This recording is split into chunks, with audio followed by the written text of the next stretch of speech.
कुछ नहीं किया जिससे इंसान उसे मारने पर उतर आए। वो याद करता है कि उसने कई बार इंसानों के साथ भी लड़ाई लड़ी है और उसे शक है कि कोई और वजह है जो इंसानों को ऐसा करने के लिए मजबूर कर रही है। लेकिन बहाने बनाने के बजाय वो अपनी किस्मत को स्वीकार करता है और सोचता है कि शायद उसने बहुत लंबी जिंदगी जी ली है। उसे पता है कि एक दिव्य ड्रैगन के लिए जो देवताओं के समय से जीवित है, ये अंत उतना शानदार नहीं है और सोचता है कि ड्रैगन के लिए मरने का इससे बुरा तरीका भी हो सकता है। जैसे ही वो धूल में तब्दील होता है, उसकी आखिरी इच्छा होती है कि उसे अंडरवर्ल्ड में शांति मिले। लेकिन नहीं, देवताओं के कुछ और ही इरादे होते हैं। शांति मिलने के बजाय वो खुद को एक बच्चे के शरीर में पुनर्जन्म लेते हुए पाता है। जैसे ही वो अपनी आंखें खोलता है, वो अपने माता पिता और एक बूढ़ी औरत को अपने ऊपर खड़े हुए देखता है। वो इतनी जल्दी होश में आ जाता है कि बूढ़ी औरत को लगता है कि ये बच्चा जरूर विशेष होगा। उसके पिता गर्व से कहते हैं कि ये तो स्वाभाविक है, आखिरकार ये उनका बेटा है। उसकी माँ उसका नाम डोलन रखती है और उसे उसके पिता और बड़े भाई से मिलवाती है। इसके बाद कहानी कई सालों तक तेजी से आगे बढ़ती है।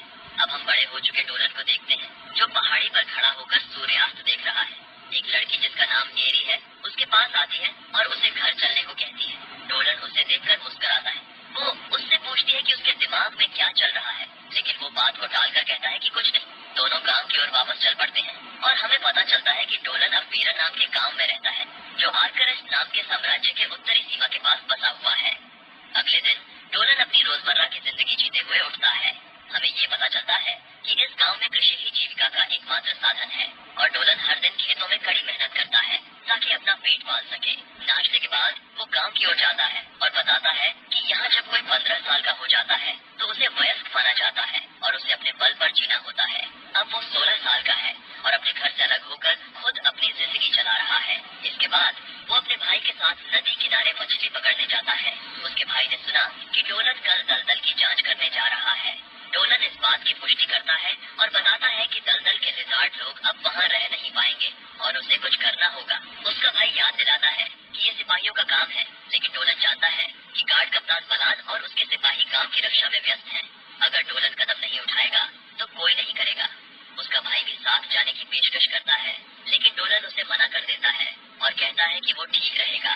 तभी डोलन को अपने मछली पकड़ने की डोरी में खिंचाव महसूस होता है और वो मछली को पकड़ लेता है। बाद में जब डोलन गांव वापस जा रहा होता है, उसे महिला सैनिक मालादा मिलती है।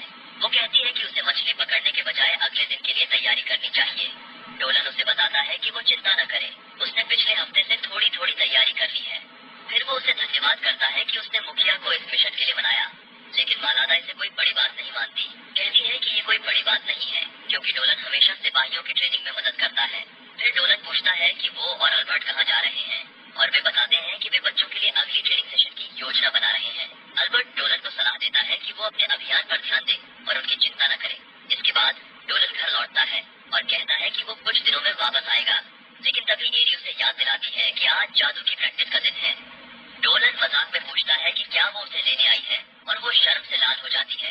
कहती है कि वो बस यूं ही घूम रही थी। कुछ देर बाद हम देखते हैं कि डोलन बूढ़ी औरत के साथ जादू का अभ्यास कर रहा है। वो एनर्जी बोल्ट नामक जादू का इस्तेमाल करके एक लक्ष्य पर निशाना साधता है और सभी उसकी सटीकता और ताकत से चकित हो जाते हैं। बूढ़ी औरत उसकी जादुई शक्ति की तारीफ करती है और कहती है कि उसका ऑफेंसिव मैजिक हमेशा की तरह प्रभावशाली है। लेकिन फिर चिकित्सा जादू की प्रैक्टिस होती है और हम जल्दी ही समझ जाते हैं कि ये डोलन की कमजोरी है। प्रैक्टिस के बाद जब डोलन घर जा रहा होता है तो वो एक लड़की से टकराता है। गांव का मुखिया उसे क्रिस्टीना के रूप में मिलवाता है और बताता है कि वो कुछ दिनों के लिए गांव में रहेगी। मुखिया उसे फुसफुसाकर बताता है कि वो एक अमीर घराने से है, इसलिए उसका अपमान न करे। डोलन उससे हाथ मिलाता है और जैसे ही वो मुखिया के साथ चली जाती है, वो नोट करता है कि वो काफी शांत और रहस्यमयी लगती है। बाद में हम देखते हैं कि डोलन फल इकट्ठा करके गांव लौट रहा है। वो बताता है कि यहाँ की सर्दियाँ इतनी कठोर होती हैं कि किसी को भी जमा सकती हैं और गर्मियाँ इतनी प्रचंड होती हैं कि सहन करना मुश्किल होता है।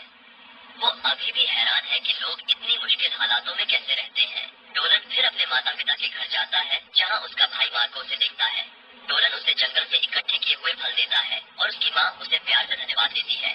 परिवार बैठकर माँ के बनाए खाने का आनंद लेता है और डोलन कहते हैं कि माँ के हाथों का खाना हमेशा सबसे अच्छा होता है। उसके पिता हंसते हुए कहते हैं कि भले ही वो अकेले रहने का आनंद ले रहा हो, लेकिन उसे शादी के बारे में भी सोचना चाहिए ताकि वो अकेला न रहे। डोलन याद करता है कि उसके भाई डायलन ने भी उसे यही सलाह दी थी, लेकिन वो मानता है कि वो अभी अपनी सिंगल जिंदगी का थोड़ा और आनंद लेना चाहता है। मार्को अचानक याद करता है कि डोलन कल दलदल की ओर जा रहा है और उनकी माँ चिंता जताती है, उम्मीद करती है कि वह किसी खतरे में न पड़ जाए। डोलन उन्हें आश्वासन देता है कि वह कोई अनावश्यक जोखिम नहीं उठाएगा। उनके पिता भी कहते हैं कि अब वह वयस्क है और यह उसका अपना निर्णय है, लेकिन वह चाहते हैं कि डोलन सुरक्षित वापस आए ताकि उसकी माँ को चिंता न हो। डोलन हंसते हुए वादा करता है कि वह सही सलामत लौटेगा और यह भी कहता है कि उसके पास लौटने पर एक रोमांचक कहानी सुनाने के लिए होगी। अगले दिन जब डोलन दलदल की ओर जाने के लिए तैयार होता है तो पूरा गांव उसे विदा करने के लिए इकट्ठा हो जाता है। उसे लगता है कि यह थोड़ा ज्यादा है, लेकिन कैप्टन बालत वाइस उसे बताता है कि यह उनका काम होना चाहिए था। मलाडा कैप्टन को याद दिलाती है कि वह गांव पर हमले के डर से नहीं जा सकता, क्योंकि उसकी गैर मौजूदगी में राक्षस गांव पर हमला कर सकते हैं। तभी लेटिशिया, जो गांव की पुजारिन है, डोलन को सुरक्षा के लिए एक साधारण आशीर्वाद देती है और पहले वाली बूढ़ी औरत उसे सावधान रहने के लिए चेतावनी देती है, क्योंकि उसकी भविष्यवाणी में कुछ बुरा आने का संकेत था। डोलन उनकी बातों को गंभीरता से लेता है और सिर हिलाता है। फिर एरी शर्माते हुए उसे एक लंच पैक थमाती है और इसके साथ ही डोलन गांव से निकलता है, सभी को अलविदा कहता हुआ। दलदल की ओर जाते समय डोलन समझाता है कि पहले यहाँ छिपकली लोग रहते थे जो कभी कभी वीरुल गांव के लोगों के साथ बातचीत करते थे, लेकिन एक दिन वे अचानक गायब हो गए। चूंकि कोई और इस रहस्य को सुलझा नहीं सका, डोलन ने स्वयं इसकी जांच करने का निर्णय लिया। कुछ समय बाद वह अंततः दलदल तक पहुँचता है और झील की जांच शुरू करता है, समस्या का कारण खोजने की कोशिश करता है। जल्दी ही उसे एहसास होता है कि यहाँ अर्थ एलिमेंट की ऊर्जा बहुत शक्तिशाली है, जबकि वाटर एलिमेंट की शक्ति कमजोर हो रही है। वह सावधानी पूर्वक आगे बढ़ता है और याद करता है कि मगारों की भविष्यवाणियां अक्सर सही होती हैं। तभी उसे पास में कुछ महसूस होता है। अपनी तलवार पर हाथ रखते हुए वह खुद को तैयार करता है, क्योंकि केवल शक्तिशाली राक्षस ही इस स्थिति में दलदल में रह सकते हैं। अचानक उसे एक सुंदर लामिया दिखती है जो यहाँ के लिए बहुत दुर्लभ है। जैसे ही वह अपनी तलवार निकालता है, लामिया उससे पूछती है कि क्या वह अकेला है। वह पुष्टि करता है कि वह अकेला है और लामिया प्रसन्न होकर मुस्कुराती है। वह सोचती है कि अगला कदम क्या होना चाहिए और याद करती है कि उसकी माँ ने उसे क्या सिखाया था। अचानक लामिया एक अजीब नाच करने लगती है, जिसे देखकर डोलन हैरान रह जाता है। फिर वह उसे आश्वासन देती है कि वह लड़ने नहीं आई है। उसी समय लामिया के पीछे एक राक्षस प्रकट होता है जो हमला करने के लिए तैयार होता है, लेकिन डोलन तुरंत कूदकर उसकी रक्षा करता है और दोनों एक बड़े मशरूम के नीचे छिप जाते हैं। लामिया चौंकते हुए धीमे से पूछती है, ये क्या चीज है? लेकिन डोलन उसे चुप रहने के लिए कहता है और उसकी पूंछ को छिपाने के लिए कहता है। राक्षस उनके आसपास मंडराता है, लेकिन अंततः बिना उन्हें देखे चला जाता है। राक्षस के चले जाने के बाद डोलन कहता है कि अब सुरक्षित है। लामिया अब भी जिज्ञासु फिर से पूछती है, वह क्या था? डोलन बताता है कि वह एक पागल अर्थ टाइप राक्षस था और समझाता है कि कभी छिपकली लोग यहाँ रहते थे, लेकिन वे इस राक्षस की वजह से गायब हो गए। वह एक हालिया भूकंप के बारे में सुनता है और समझता है कि शायद वही इस राक्षस के पागलपन का कारण था। वह निराशा से कहता है कि इसे सामान्य करना असंभव है और खुद को डोलन के रूप में परिचित कराता है। लामिया भी अपना परिचय सेलिना के रूप में देती है। फिर डोलन पूछता है कि क्या वह जादू का इस्तेमाल कर सकती है, और जब वह पुष्टि करती है तो वह सुझाव देता है कि वे मिलकर उस पागल राक्षस से लड़ सकते हैं। वह बताता है कि एक पृथ्वी राक्षस होने के नाते उसकी जादुई हमले शायद बेअसर न हो।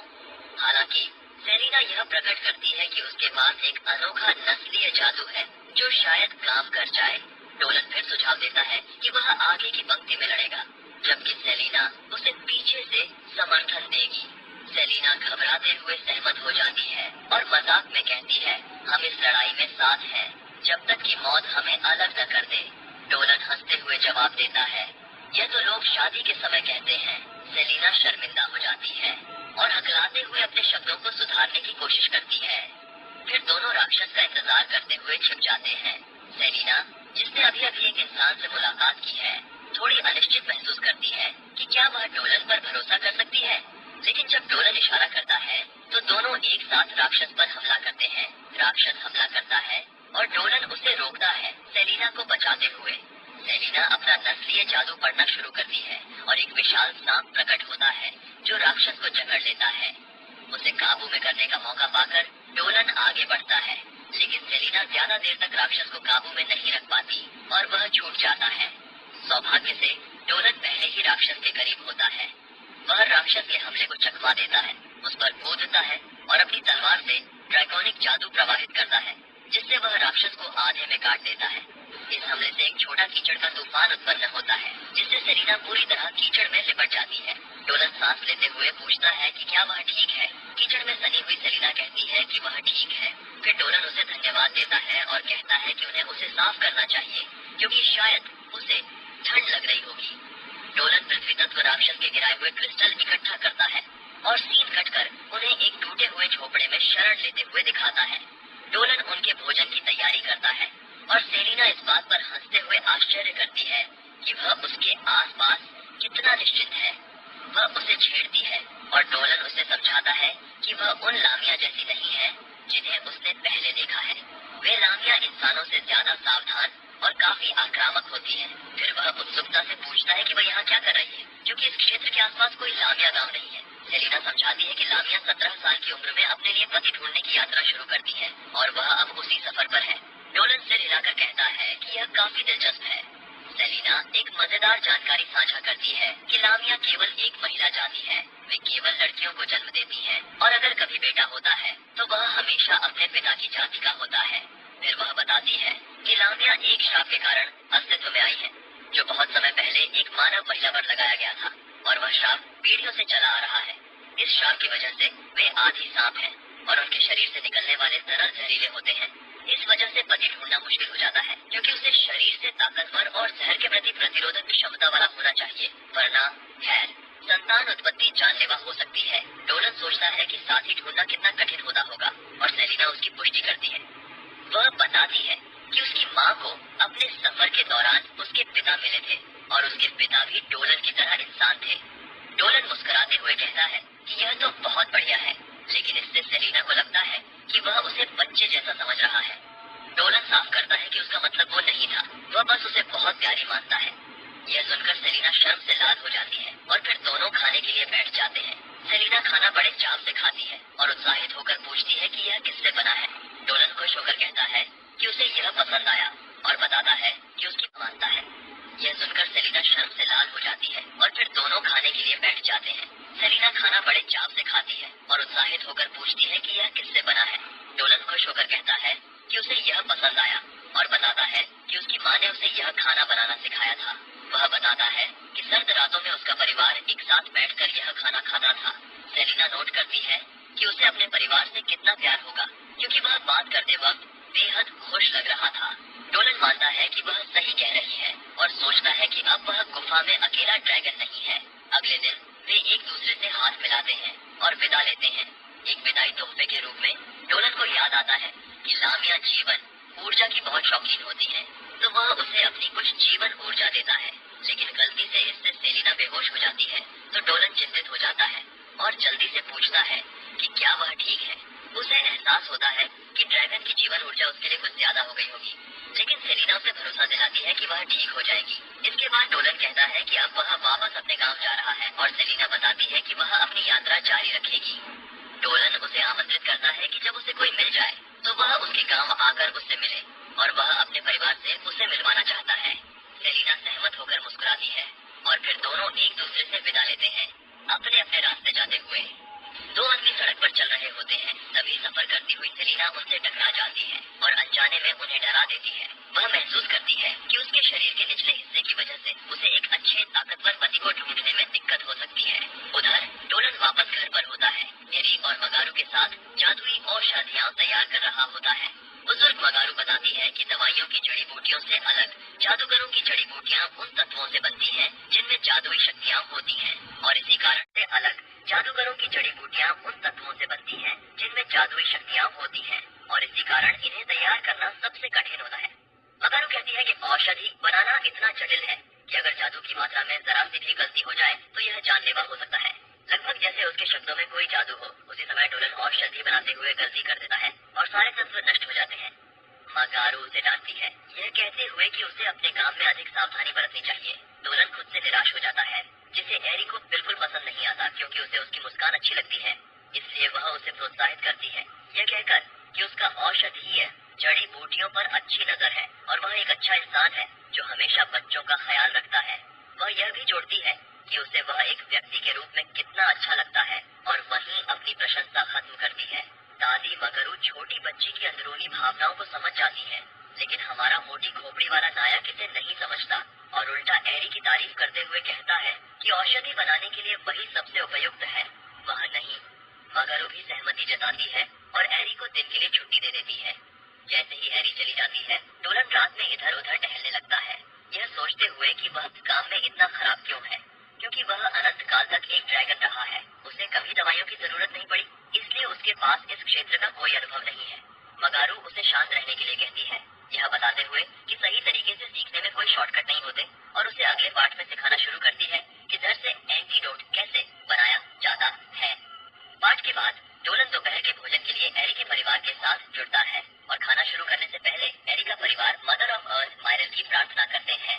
डोलन मायरल की मूर्ति को देखता है और सोचता है कि उसे मिले हुए कितना समय हो गया है, ये सोच संकेत करते हुए कि वह शायद जल्द ही इस कहानी में प्रकट हो सकती है। दोपहर का भोजन करने के बाद वह गांव की ओर वापस दौड़ता है, क्योंकि वह अपने नियमित प्रशिक्षण के लिए देर होने वाला है। रास्ते में वह एक गाय वाली महिला से टकराता है, जिसके हाथ में बड़े जग होते हैं, यानी जो उसे संदिग्ध रूप से ताजा दूध पीने का प्रस्ताव देती है। जाहिर है गांव वालों को उसका खुद का दूध देती है और ऐसा कहा जाता है कि इसका स्वाद बेहद लाजवाब होता है। तो वह सिर्फ एक घूंट लेने का फैसला करता है, लेकिन पूरा दूध एक ही बार में गटक जाता है और फिर से भागने लगता है क्रिस्टीना के पास से गुजरते हुए, जिसे वह ध्यान भी नहीं देता। प्रशिक्षण मैदान में एल्बर्ट बच्चों को भाला चलाना सिखा रहा होता है और जब डोलन आता है तो उन्हें ब्रेक दे देता है, लेकिन ब्रेक लेने के बजाय बच्चे डोलन की तरफ दौड़ते हैं, यह दिखाने के लिए कि उनके पास जो भाला है वह कितना अच्छा है। यह दर्शाता है कि बच्चे इस लाखों साल पुराने आदमी को कितना पसंद करते हैं। अचानक डोलन पास के जंगल में एक राक्षस की उपस्थिति महसूस करता है और रात में जब कोई नहीं होगा तब अकेले ही इसे देखने का फैसला करता है। वह जंगल के अंदर जाता है, यह सोचते हुए कि एक राक्षस जिसकी आभा इस प्रकार के वातावरण में जीने के लिए अनुकूल नहीं है, यहाँ क्यों आया है। अपनी चीटिंग स्किल्स का उपयोग करते हुए डोलन राक्षस के स्थान का पता लगाता है और उसे झाड़ियों के पीछे निजी टहलते हुए पाता है। राक्षस कोई और नहीं बल्कि सेलिना है और डोलन उसे ऐसे आराम से नमस्कार करता है जैसे वह बातचीत के मूड में हो। सेलिना सही मायनों में डर जाती है और गलती से गर्म पानी के बर्तन पर कदम रख देती है, लेकिन इससे पहले कि उबलता हुआ पानी उस पर छींटे मार सके, रिजलॉट कूदकर उसे बचा लेता है। वह उससे विनती करती है कि वह उसकी ओर न देखे, लेकिन वह उसे बताता है कि वह कितनी सुंदर लग रही है। शर्म के मारे सेलिना अपनी आंखें बंद कर लेती है और डोलन से कम उसे सम्मान दिखाने के लिए अपनी आंखें बंद करने के लिए कहती है, लेकिन वह मना कर देता है क्योंकि वह उसकी सुंदरता का आनंद लेना चाहता है। वह उससे संयम दिखाने की भीख मांगती है, लेकिन यह शाब्दिक सैवेज ड्रैगन मानता है कि एक प्राणी के लिए आकर्षक और गर्म प्राणियों की तलाश करना स्वाभाविक प्रवृत्ति है। हाँ भाई, अब हद पार कर चुका है, इसलिए सेलिना उसे एक बड़ा सा लाल निशान उसके चेहरे के दाहिनी ओर थप्पड़ मारकर छोड़ देती है, उसे यह समझाते हुए कि उसे एक औरत के प्रति अधिक सम्मान दिखाना चाहिए। खैर, वे इस मुद्दे को पीछे छोड़ते हैं और सेलिना समझाती है कि वह यहाँ क्यों है, जबकि उसे दूसरी दिशा में जाना चाहिए था, क्योंकि सभी इंसान उससे डरते हैं और शायद उसे मारने की कोशिश करेंगे। उसने निष्कर्ष निकाला कि डोलन को अपना संभावित साथी चुनना उसके लिए बेहतर होगा और यही वजह है कि उसने अपना रास्ता बदलकर यहाँ आना चुना। डोलन को यह एहसास नहीं होता कि सेलिना उसका बच्चा चाहती है और वह उसे अपने गांव में रहने का सुझाव देता है, यह कहते हुए कि उसके गांव के लोग आधे इंसानों और राक्षसों के प्रति दोस्ताना व्यवहार रखते हैं और वह गाय वाली महिला का उदाहरण देता है। लेकिन हाँ, गाय वाली महिला तो सचमुच अपने शरीर के साथ समझौता करती है ताकि वहाँ के लोगों के साथ रह सके। लेकिन जो भी हो, डोलन किसी तरह सेलिना को गांव में रहने के लिए मना लेता है, यह भी जोड़ते हुए कि अगर वह उसके साथ रहेगी तो उसकी जिंदगी और ज्यादा मजेदार हो जाएगी। वह अनजाने में उससे काफी फ्लर्ट भी कर देता है। दोनों हाथ मिलाकर सौदा पक्का करते हैं और पिछली बार की तरह डोलन उसे अपनी जीवन ऊर्जा का कुछ हिस्सा देता है, जिसे वह बहुत पसंद करती है, जैसा कि उसके चेहरे के हाव भाव से पता चलता है।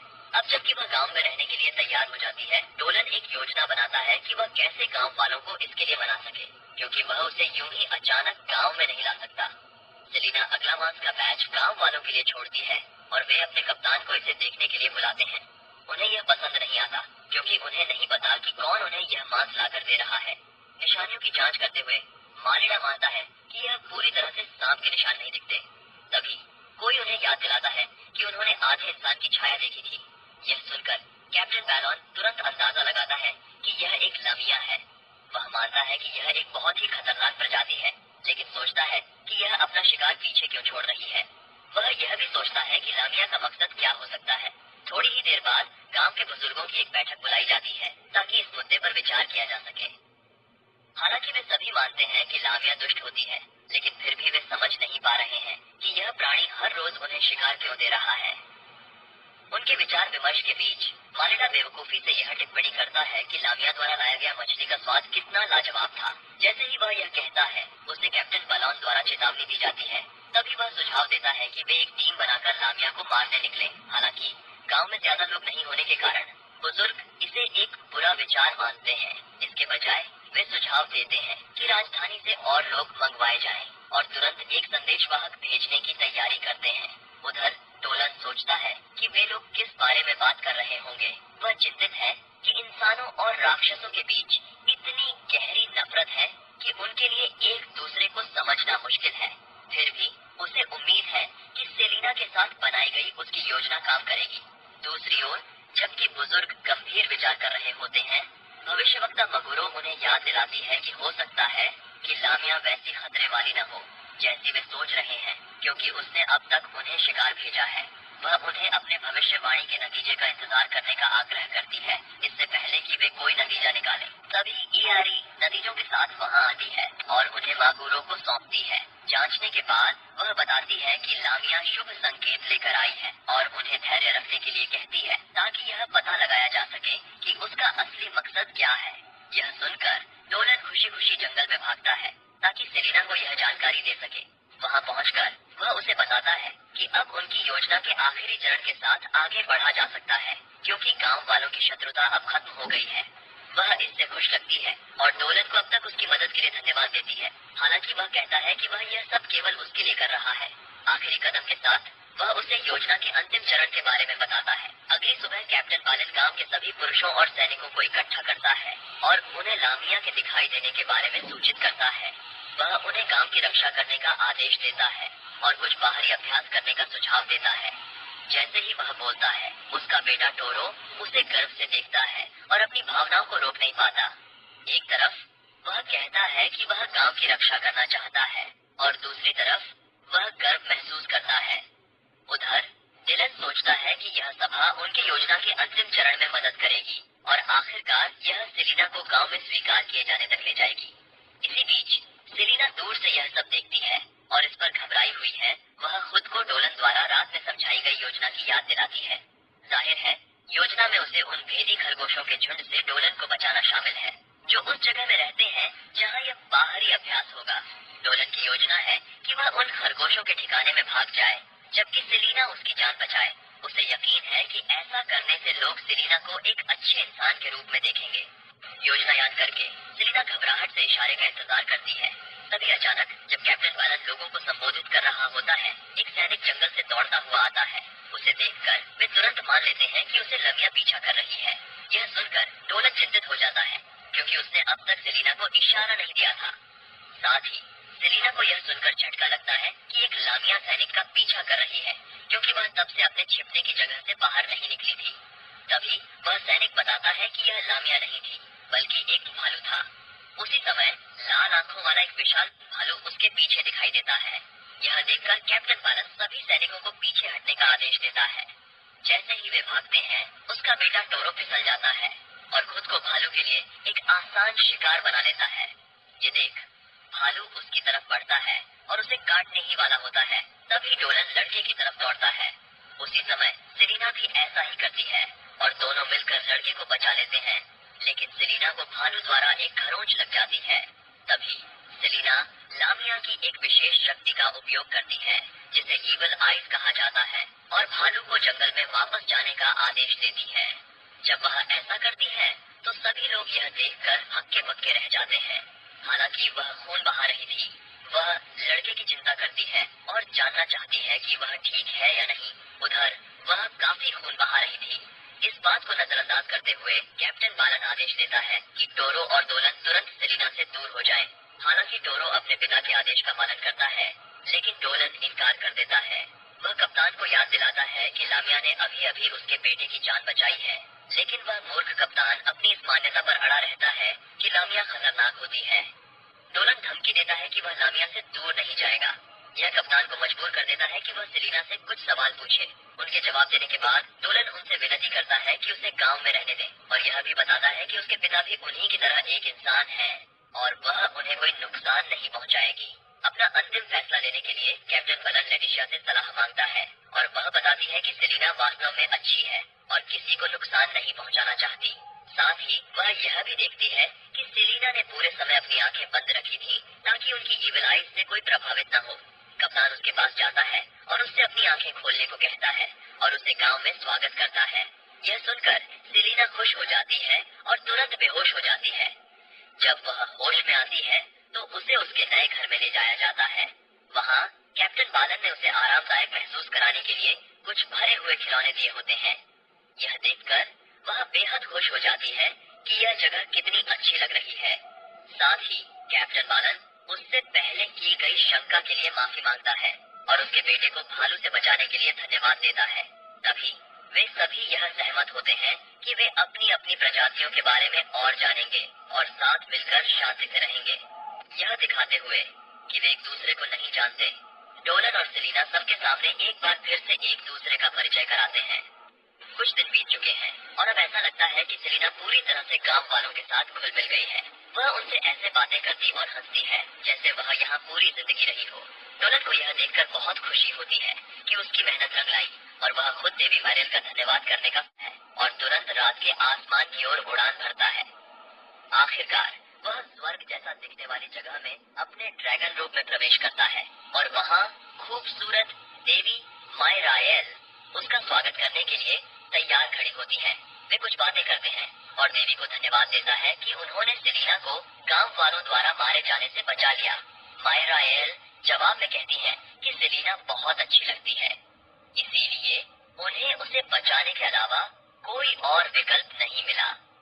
डोलन अब भी इस बात पर विश्वास नहीं कर पाता कि एक असली देवी ने उसे इंसानी रूप में जन्मे ड्रैगन के रूप में पहचान लिया, लेकिन माइरेल बस हंस देती है, यह कहते हुए कि जब भी उसने प्रार्थना की उसकी जीवन शक्ति दूसरों की तुलना में कहीं अधिक शक्तिशाली थी।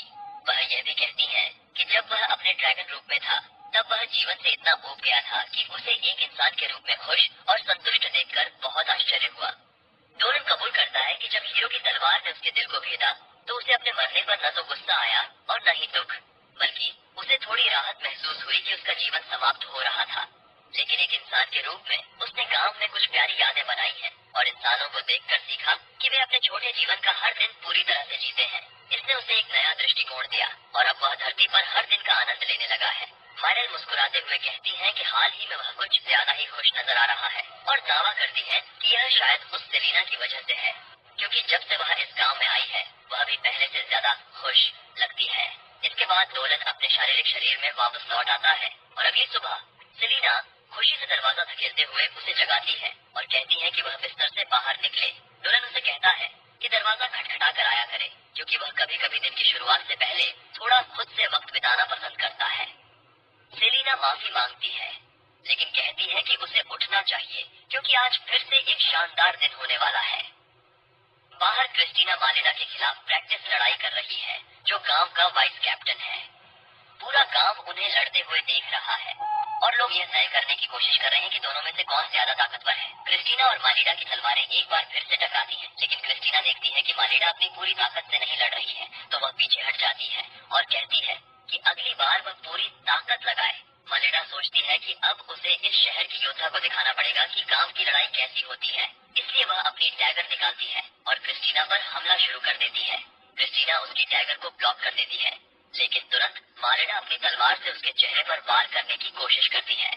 क्रिस्टीना पहले से ही इसके लिए तैयार होती है, इसीलिए वह आसानी से बच निकलती है और एक गैप पाकर मालिना के हाथ से तलवार गिरा देती है, जिससे वह निहत्ती हो जाती है और हार मान जाती है।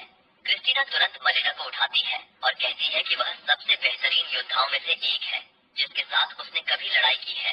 जिससे मलिना शर्म से लाल हो जाती है और खुद से सवाल करने लगती है कि कहीं उसकी यौनिकता में बदलाव तो नहीं हो रहा।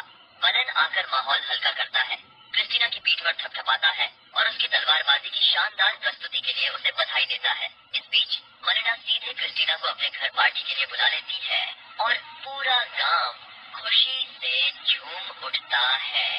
जबकि क्रिस्टीना सोचती है कि इन लोगों ने ऐसी खुशी के लिए कौन सा ड्रग लिया है।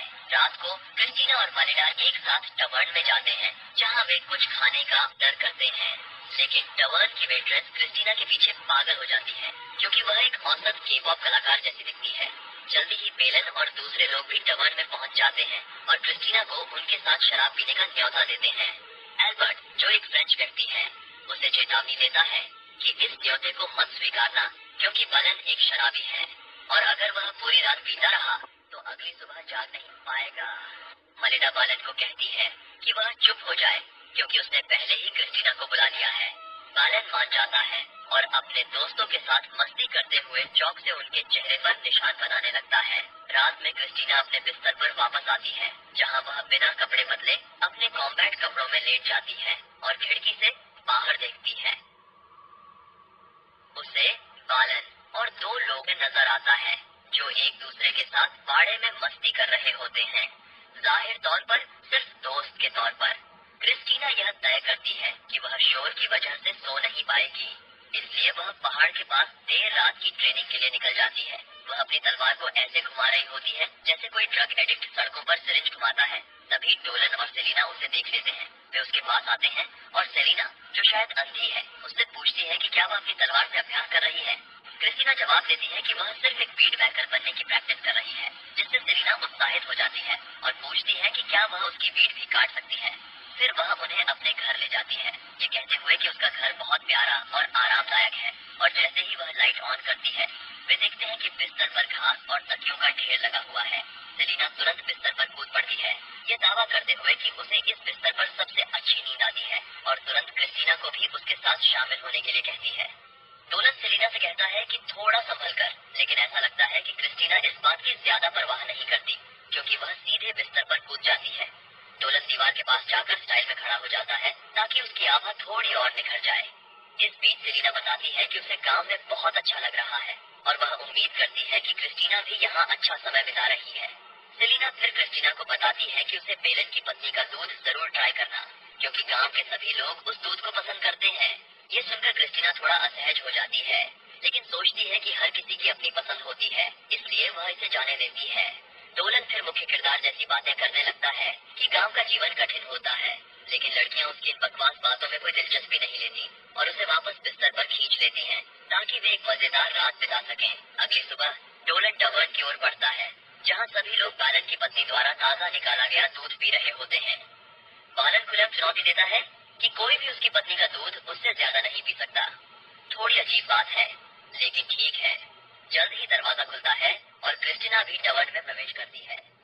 सभी उसका गर्मजोशी से स्वागत करते हैं और बैलन उसे अपनी पत्नी का दूध पीने के लिए बुलाता है। क्रिस्टीना इस अजीब से रीति रिवाज में शामिल होने का फैसला करती है। वह पूरे मग को एक ही घूंट में पी जाती है और महसूस करती है कि दूध वाकई ताजा निकाला गया है। क्रिस्टीना को अपनी पत्नी का दूध पीते हुए देखकर बालान बहुत उत्साहित हो जाता है और तुरंत उसे एक पीने की प्रतियोगिता की चुनौती दे देता है। वे जल्दी जल्दी गिलास पर गिलास पीने लगते हैं, जबकि बालान की पत्नी चिंतित होती है कि इस गति से शायद उसका एक साइज कम हो जाएगी। अंततः बैलन की सारी बातें झूठी साबित होती हैं, क्योंकि वह और नहीं पी पाता और क्रिस्टीना से हार जाता है, जिसे सारा दूध पीने में कोई दिक्कत नहीं होती। थोड़ी देर बाद जब क्रिस्टीना डोलन और सेलिना से बात कर रही होती है, तभी बालन की पत्नी उसके पास आती है और उसे एक एहसान करने की गुजारिश करती है। वह कहती है कि वह उसे कुछ नया आजमाने के लिए कह रही है और उसे दूध का एक जग पेश करती है, यह दावा करते हुए कि यह पहली बार है जब उसकी बेटी ने दूध निकाला है। अब कहानी थोड़ी अजीब हो रही है, लेकिन मुझे तो इसे फिर भी बताना ही है। क्रिस्टीना, जो अब तक खुद को एक अजीब इंसान साबित कर चुकी है, वह दूध भी पी जाती है, यह कहते हुए कि वह मीठा और ताजा है, और फिर से एक और सर्विंग की मांग करती है। इससे उसे लड़की से एक बड़ा सा, यह वाकई अजीब एनीमे है। खैर, थोड़ी देर बाद डोलन दोनों लड़कियों को अपने फार्म पर ले जाता है ताकि वे कुछ कड़ी मेहनत कर सकें। सेलिना खुशी खुशी आलू लगाना शुरू कर देती है, जबकि क्रिस्टीना बिना किसी वजह के मिट्टी में घूंसे मारने लगती है। इससे पहले कि डोलन उसे कुछ सिखा पाए, एक गार्ड दौड़ते हुए उनके पास आता है और उन्हें तुरंत बुलाने का आदेश देता है। वे तेजी से भागते हैं और जल्द ही बैलन और कुछ अन्य गांव वालों को पहले से ही गेट पर खड़ा पाते हैं। वहां पहुंचने पर एक बाहरी कमिश्नर आता है और तुरंत डोलन और सेलिना को कई गार्डों से घेर लेता है, यह पूछते हुए कि क्या वह वही व्यक्ति है जिसने इस भूमि पर, जो उनके राजा की है, एक लामिया राक्षस को लाया है। गांव का पुजारी तुरंत कहता है कि लामिया को गांव की भविष्यवक्ता द्वारा ठीक से जांचा गया है और उसने पुष्टि की है कि उसके संदर्भ सही है और वह बुरी नहीं है। कमिश्नर कहता है कि उसे देवी मायरल की इच्छाओं पर कोई संदेह नहीं है, लेकिन अगर वह इस देश की नागरिक के रूप में रहना चाहती है तो उसे सरकार की प्रक्रियाओं से गुजरना होगा। डोलन को इस पर शक होता है, इसलिए वह कमिश्नर से अनुरोध करता है कि उसे उनके साथ राजधानी जाने दिया जाए। कमिश्नर सहमत हो जाता है। इस तरह डोलन और सेलिना को शाही गार्डों के साथ राजधानी की ओर ले जाया जाता है। क्रिस्टीना इस स्थिति से परेशान हो जाती है और सोचती है कि उसे अपने संस्थान की हेडमिस्ट्रेस से मिलना चाहिए, क्योंकि उसका सरकार पर बहुत प्रभाव है। इसलिए वह अपनी स्पेल्स का उपयोग कर अपनी गति बढ़ाती है और निकल जाती है। वह डोलन और सेलिना से पहले राजधानी पहुंच जाती है, जो अभी भी गाड़ी में सफर कर रहे होते हैं। वह तुरंत एल्फ हेडमिस्ट्रेस ओलिविया से मिलने जाती है। ओलिविया उसे बैठने के लिए कहती है।